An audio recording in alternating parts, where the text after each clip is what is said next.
We're reading in Book 5, the Book of Love. And we've come to the last canto, Canto 3, Satyavan and Savitri.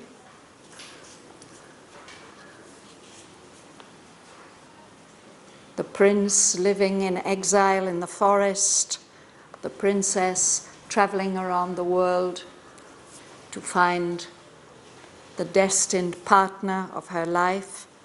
They have met in the forest and recognized each other.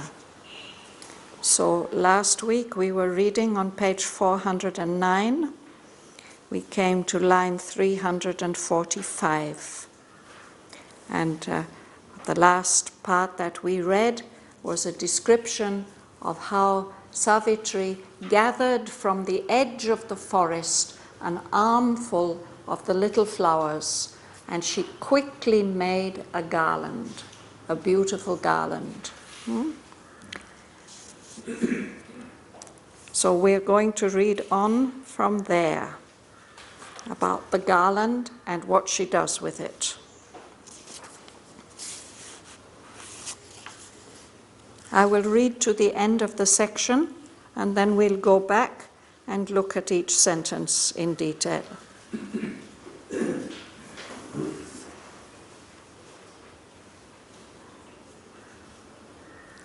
Profound in perfume and immersed in hue, they mixed their yearnings' colored signs and made the bloom of their purity and passion one. A sacrament of joy in treasuring palms she brought, flower symbol of her offered life. Then, with raised hands that trembled a little now at the very closeness that her soul desired, this bond of sweetness, their bright union's sign, she laid on the bosom coveted by her love. As if inclined before some gracious God who has out of his mist of greatness shone to fill with beauty his adorers' hours. She bowed and touched his feet with worshipping hands. She made her life his world for him to tread, and made her body the room of his delight, her beating heart a remembrancer of bliss. He bent to her and took into his own their married yearning, joined like folded hopes. As if a whole rich world suddenly possessed, wedded to all he had been, became himself, an inexhaustible joy made his alone. He gathered all Savitri into his clasp. Around her, his embrace became the sign of a locked closeness through slow, intimate years. A first sweet summary of delight to come, one brevity intense of all long life. In a wide moment of two souls that meet. She felt her being flow into him, as in waves a river pours into a mighty sea. As when a soul is merging into God, to live in him forever and know his joy, her consciousness grew aware of him alone, and all her separate self was lost in his. As a starry heaven encircles happy earth, he shut her into himself in a circle of bliss, and shut the world into himself and her. A boundless isolation made them one.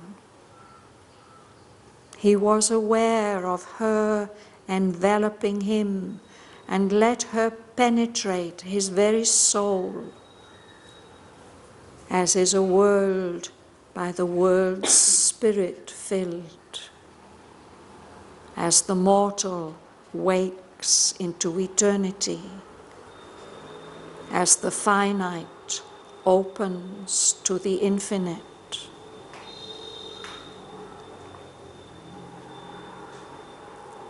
Thus were they in each other lost a while. Then, drawing back from their long ecstasy's trance, came into a new self and a new world. Each now was a part of the other's unity. The world was but their twin self-findings seen, or their own wedded being's vaster frame. On the high glowing cupola of the day, fate tied a knot with morning's halo threads, while by the ministry of an auspice hour, heart-bound before the sun, their marriage fire, the wedding of the eternal Lord and spouse, took place again on earth in human forms. In a new act of the drama of the world, the united two began a greater age.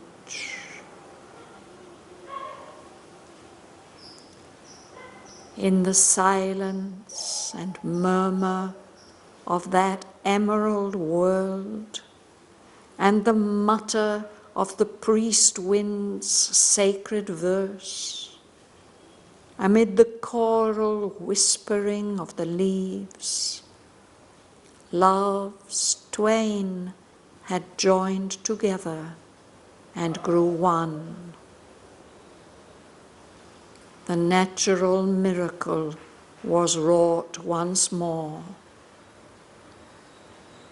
In the immutable, ideal world, one human moment was eternal made.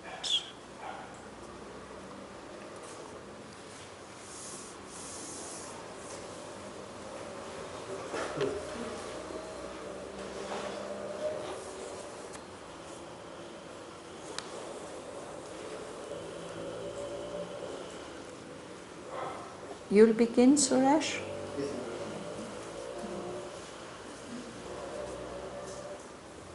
Performed in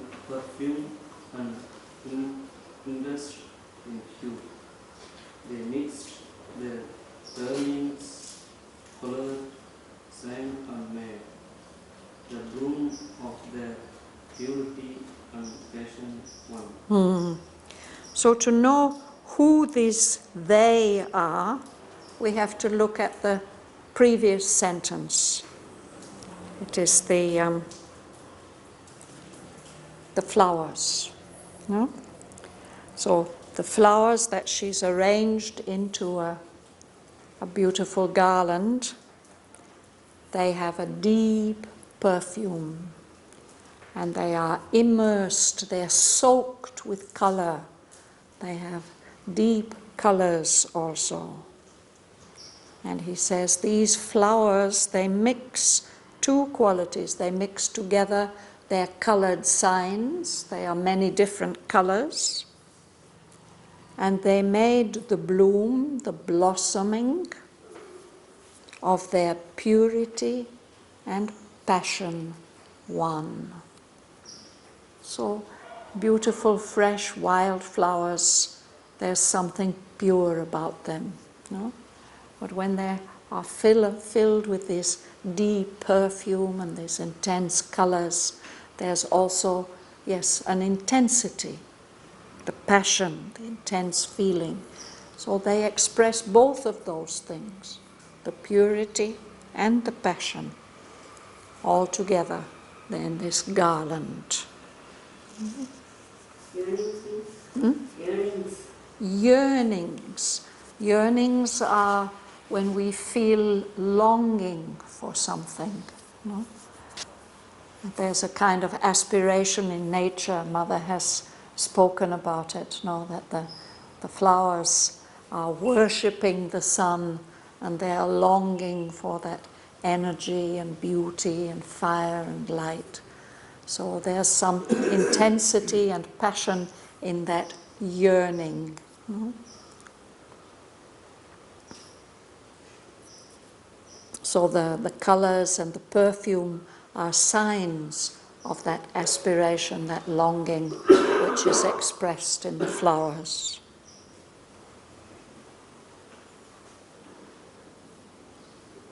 You would read Bhavana?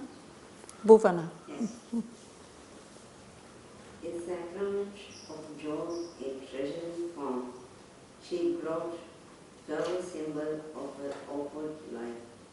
Then with raised hands that trembled a little now, at the very closeness that her soul desired, this bond of sweetness, their bright union sign, she laid on the bosom coveted by her love. So she brings this garland as an offering, a sacrament. It's a kind of sacred act. So this is her sacrifice of joy, and she brings them, the flower, the garland, in her palms, in the palms of the hands. And those palms, as she holds the garland there, they are treasuring this garland as something very precious and special and sacred, no? Because it's the symbol of her own life which she is going to offer now to Satyavan. This is the traditional way, if we go back to those old Indian traditional times, and even now it's continued in the traditional marriage ceremony, that the bride chooses or accepts her husband by putting a garland around his neck. No? So that's exactly what she does. No? She raises her hands, and very touchingly, Sri Aurobindo says the hands are trembling a little bit, no? Because this is so special to her to be close to Satyavan. And of course she wouldn't be used to being close to a man like that, no? But this is what her soul desires. So there's a little shyness, a little hesitation. She lays on his bosom, over his head, on his bosom, she lays this bond of sweetness. A bond, it's a tie, something that connects two things. So this garland that she's offering, this is the sign of their, of the sweetness of their union. It's the sign of their union, of their coming together, of their becoming one.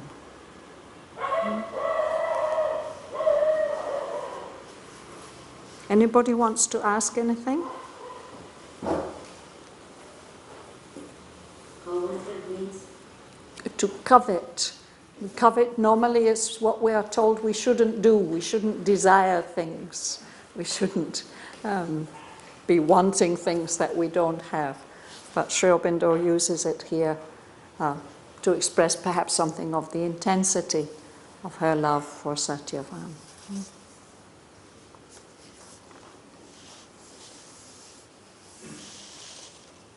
Klaus, would you read? As if inclined before some gracious God, who has out of his mist of greatness shone, to fill with beauty his adorers' hours, she bowed and touched his feet with worshipping hands. She made her life his word for him to tread, and made her body the room of his delight. A beating heart, a remembrancer of bliss.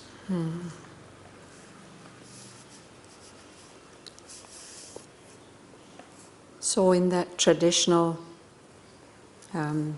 marriage, the wife is supposed to accept the husband as the image of the divine for her. He will be the form in which she will worship and serve the divine. So Savitri is following this practice also in a deeper sense. She's bowing down as if in front of a God, some gracious God, who has suddenly appeared out of his mist of greatness. He has shone out and made himself visible to his adorer, to his worshipper, to fill with beauty his adorer's hours. So, as might happen with somebody who has a vision of the eternal beloved, Savitri bows down and she touches his feet. It's a sign of submission and worship. She touched his feet with worshipping hands. Worship is what we offer to that God that we adore. And with that touching of his feet, she's offering or giving her life for him to tread on, to make his base, the base of his life, and to become his world, and made her body the room of his delight. A physical marriage is the union of two bodies, and she's accepting him in that sense also. And her heart, the heart, beating heart, Sri Aurobindo says, will be for her a remembrancer of bliss. A remembrancer. To remember means to recall to memory. If you need something to remind you, to give you, to make you do that act of remembrance, it's a word that might be used for an alarm clock or something. Nowadays people have these digital watches and suddenly they make a noise and remind you that it's 11 o'clock or whatever. In a very crude sense, this is a remembrancer. But for her, this remembrancer will be every heartbeat, reminding her that she's alive, she's experiencing the bliss of being one with Satyavan. Bhavan. He bent to her and took into his own their merry journey joined like folded books. This is a whole rich word suddenly processed, ready to fall in their seas, became himself. And inexhaustible joy, nature's alone, he gathered all Savitri into his grasp. So she is bent down and touched his feet. And then he bends down and he takes her hands into his own. So her hands are like this, and he puts his hands around them. They are married, yearning, joined like folded hopes. These 4 sets of hopes coming together. His hands and her hands. So here again is this yearning, this longing, this aspiration to be together. So that this is symbolized by the hands. And then he takes the whole Savitri into his clasp. He embraces her. And when he embraces her, when he gathers all of her into his clasp, it's as if he's suddenly taking possession of a whole world, a whole rich world that has become wedded, has become united to everything that he has been in the past. Now it becomes a part of himself. So this embracing possession of Savitri is an inexhaustible joy which belongs to him alone, not to anybody else. This wonderful experience has been given specially to him. And this embrace that he can give her is the sign of that. Around her, with his embrace, became the sign of the locked curtains whose slowly intellect years, the first sweet summary of delight to come, one brevity intense from all long life. Yes. So this embrace is a sign also. It's a sign of the way that they will be close together, very close together, a locked closeness. They will not be able to be separated through many years, slow years of intimacy, of closeness. So this embrace is just a summary, a first sweet summary of all that delight that's going to come through many long years of intimate married life. It's one intense, short moment. Aurobindo says brevity. Brevity is shortness. So this is an intense, short moment that sums up the whole of a long life to come.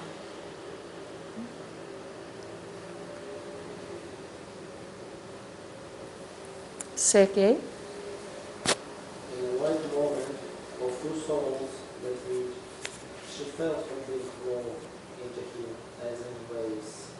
A river pours into a mighty sea. So she feels her being flowing like a river into him in this wide moment.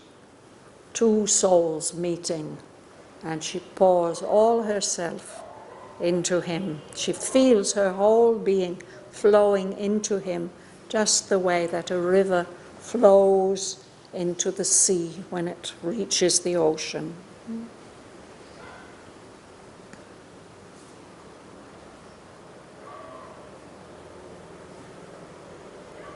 Michael, will you read? Yes. As when the soul is merging into God, to live in Him forever and up now is growing. Her consciousness grew aware of Him alone, and all her separate self was lost in this.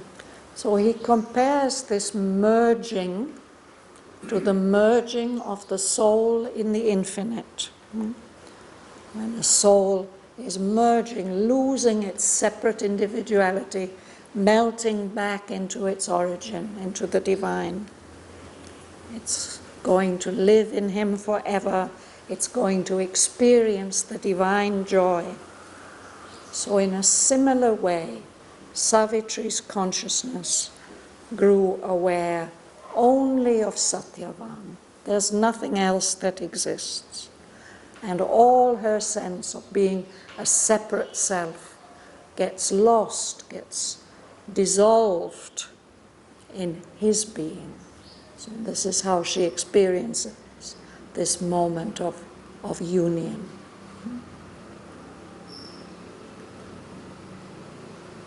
Mahalingam. As a starry heaven encircles happy acts, he shut there into himself in a circle of bliss and shut the world within himself and her. So, a starry heaven, a vast sky full of many lights, no? And that is as if embracing the earth, which is happy to be embraced by this wonderful starry sky. So in this embrace, he shut her into himself in this circle of bliss, of intense delight. And in doing that, shutting her into himself, he shut the world, the whole universe, into the two of them in their union. Earlier he had said that if they come together it will be like that, no? That I will discover the whole world in a new way, in a divine way. So now this is happening. Is it clear? Anybody wants to ask anything? No? Would you like to read more? Yes? A boundless isolation made them one. He was aware of her enveloping him, and let her penetrate his very soul, as is evolved by the world spirit of Filled. As the mortal wakes into eternity, as the finite, as the finite. As the finite opens to the infinite. Thank you. Yes. So in this embrace of the starry heaven embracing the happy earth, this is a boundless, limitless isolation. And there's nothing but him and her, and the whole world is within them. So this makes them one. They are united in this vast separateness. She has experienced herself pouring into him like a river pouring into the sea, but he feels her enveloping him, surrounding him, and penetrating, going deep inside into his very soul. So penetrating deep, deep right to the very core of himself. And this, Aurobindo again, he likens this to the way that a world, a universe, is filled by the spirit of that world. The spirit inhabits it, it's there in every particle and part of the world. So that's how he feels filled by Savitri. It's like when a mortal being, a being who is subject to death, wakes up into a consciousness where there's no death and no time, beyond all limits. As the mortal wakes into eternity, he feels like that.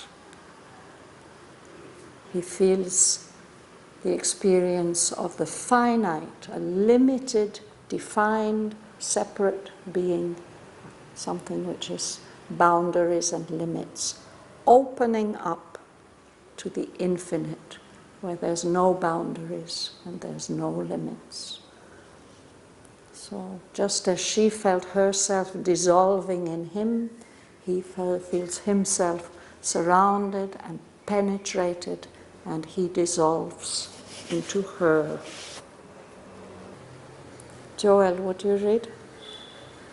Thus were they in each other lost a while, then drawing back from their long ecstatic strands, came into a new self and a new world. So there's this embrace and this experience of the merging of their beings. They lose themselves in each other. And this lasts some time. This is like a long ecstasy. It takes time, and it's a kind of trance when they're out of the world and out of the sense of themselves. But then they draw back from that trance, back into their individualities again, but they come into a new self.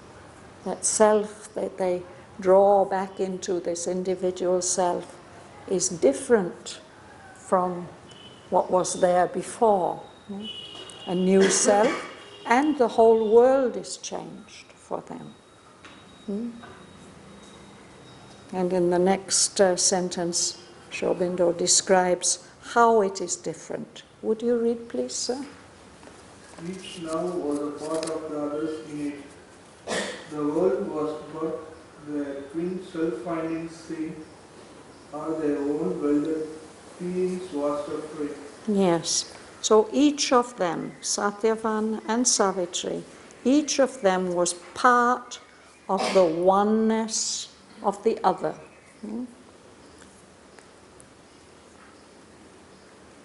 And the world, the universe that they live in, is just the scene for their twin self-finding.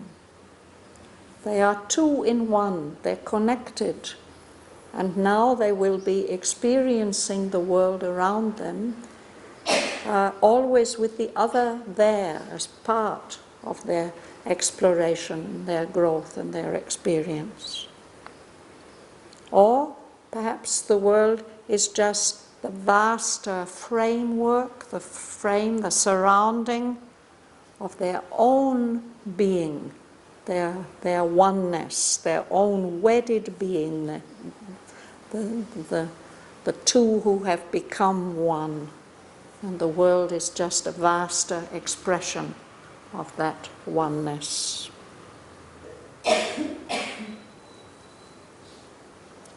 Now in the next lines, Sri Aurobindo again refers to the Indian marriage ceremony. The imagery is connected with that.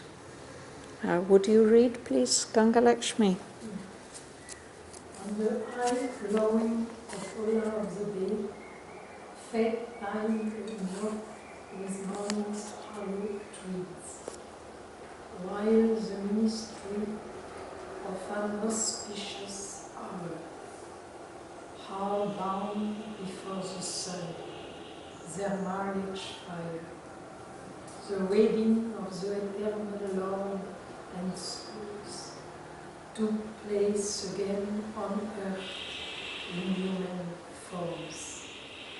In the new act of the drama of the world, the United two began the greater age. So a cupola is a high dome. And I think when in the marriage ceremony there'll be a kind of canopy, covering the bride and the groom. They sit underneath some covering. So here he says the sky is the covering. And it's the day, is surrounding them. High, glowing noonday. And in the marriage ceremony. Somebody, it'll be a priest perhaps, who ties the knot, who ties together the gown of the bride and the gown of the groom. That's the sign of their marriage, of their oneness. So here it is fate, it is destiny, which is taking that role of the one who unites them, officially ties the knot, and it's using these bright golden threads of the morning to tie it. And the ministry of an auspice hour. Ministry, this suggests a priest again. There's some officiating person who performs the marriage. Here it is time. It is a special moment, an auspice hour.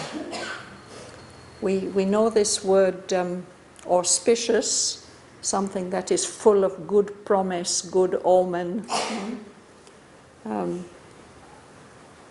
Here Aurobindo has said that it is the hour that is full of that significance. And that is what brings them together. They are connected heart to heart, and the witness of this is the sun. So again, in the Indian marriage, there will be a fire, who is the witness, the representative of the divine presence, witnessing the union of the two. No? And they have to be married in front of the fire. So here their fire is the sun. Here's their marriage fire. This wedding of the eternal Lord and spouse. This is not just a prince and a princess getting married. This is the eternal Lord and the eternal bride, here being represented in human forms.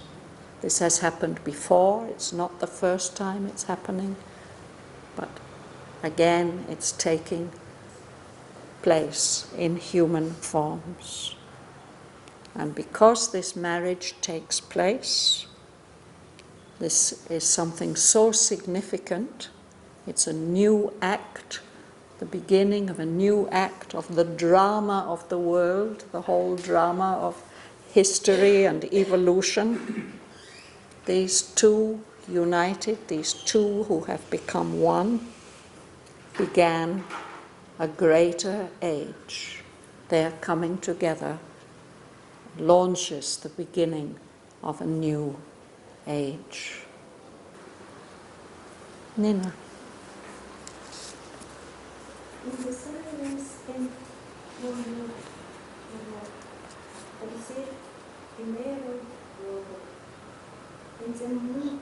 Mutter. of the winds sacred bells, and the children whispering on the leaves, love's green had journeyed together in the blue. So this has not happened in some grand marriage hall in the Paris, anything like that. This has happened out there in the forest, in the silence and the murmur. There's a silence in the forest, but there's also a sound going on, no? Of that emerald world, the world of the leaves, the trees. And just as in the marriage ceremony, there'll be a priest there, a Brahmin there, chanting the sacred verses.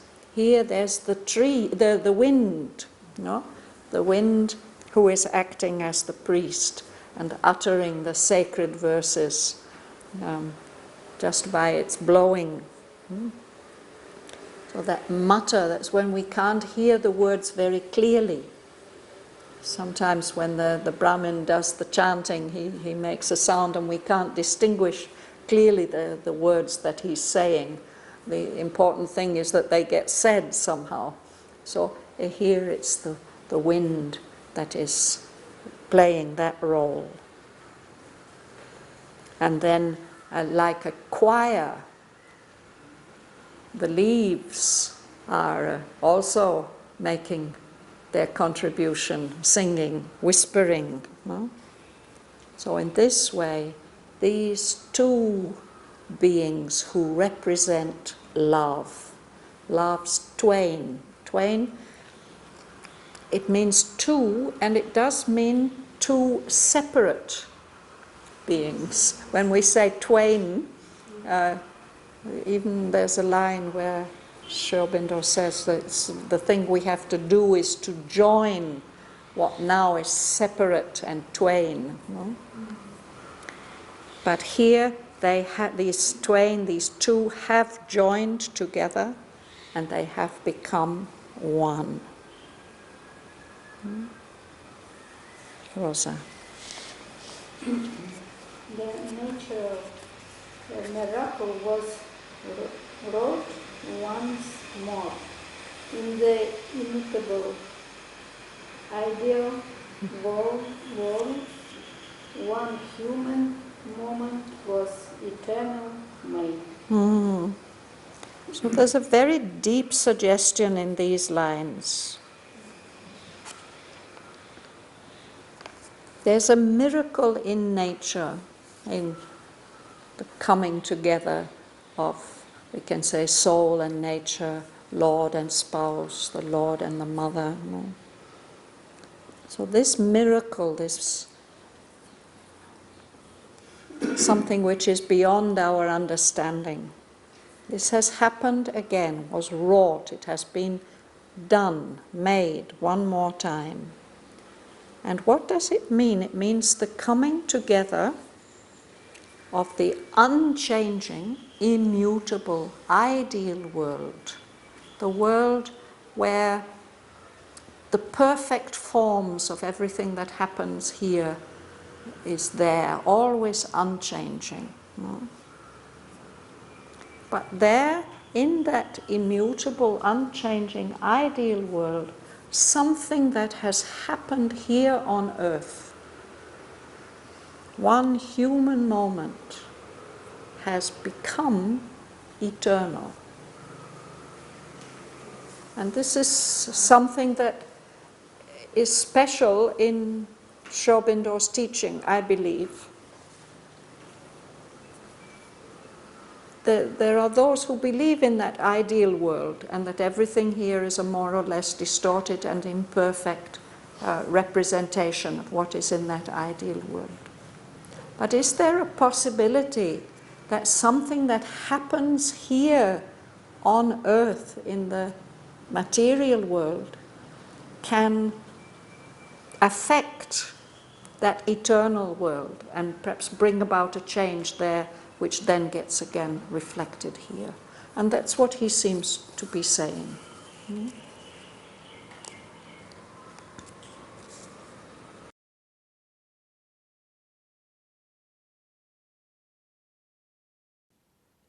Profound in perfume and immersed in hue, they mixed their yearnings' coloured signs and made the bloom of their purity and passion one.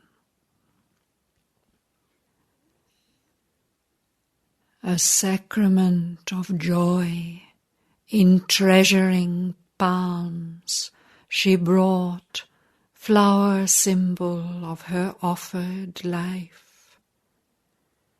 Then, with raised hands that trembled a little now at the very closeness that her soul desired, this bond of sweetness, their bright union's sign, she laid on the bosom coveted by her love.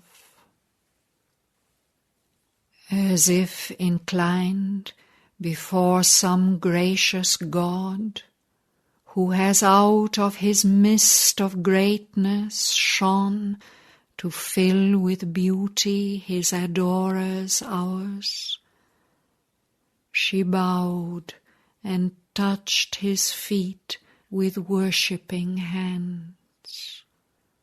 She made her life his world for him to tread, and made her body the room of his delight, her beating heart a remembrancer of bliss.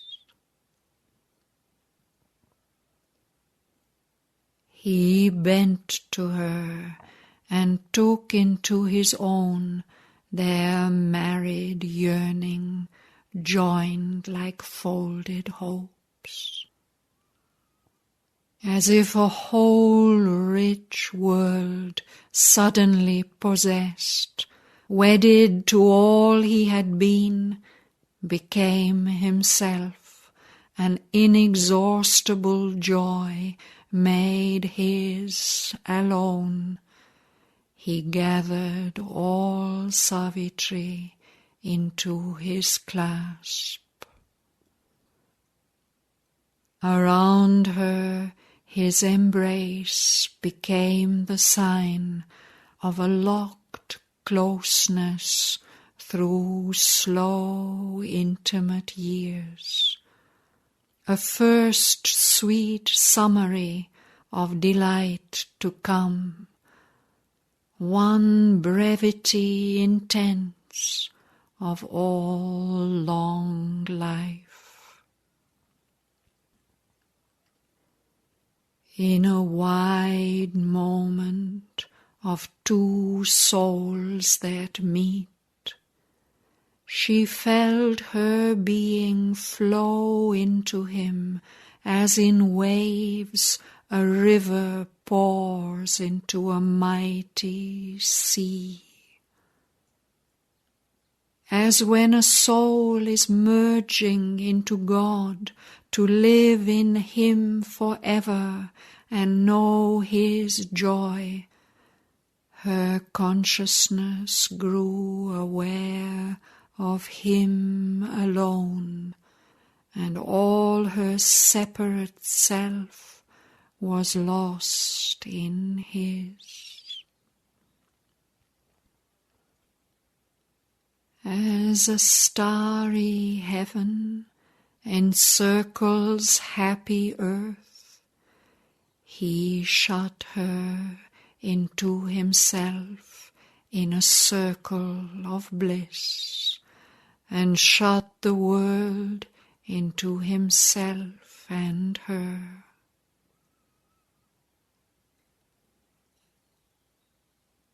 A boundless isolation made them one. He was aware of her enveloping him, and let her penetrate his very soul, as is a world by the world's spirit filled. As the mortal wakes into eternity, as the finite opens to the infinite. Thus were they in each other lost a while. Then, drawing back from their long ecstasy's trance, came into a new self and a new world. Each now was a part of the other's unity. The world was but their twin self-finding scene, or their own wedded being's vaster frame.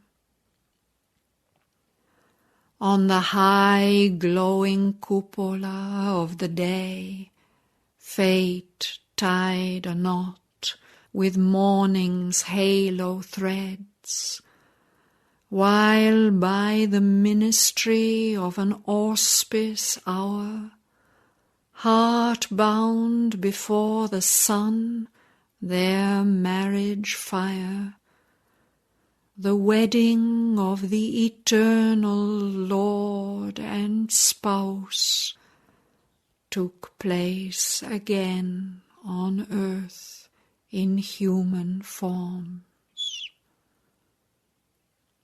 In a new act of the drama of the world, the united two began a greater age. In the silence and murmur of that emerald world, and the mutter of the priest wind's sacred verse, amid the choral whispering of the leaves, loves twain had joined together and grew one. The natural miracle was wrought once more. In the immutable ideal world, one human moment was eternal made.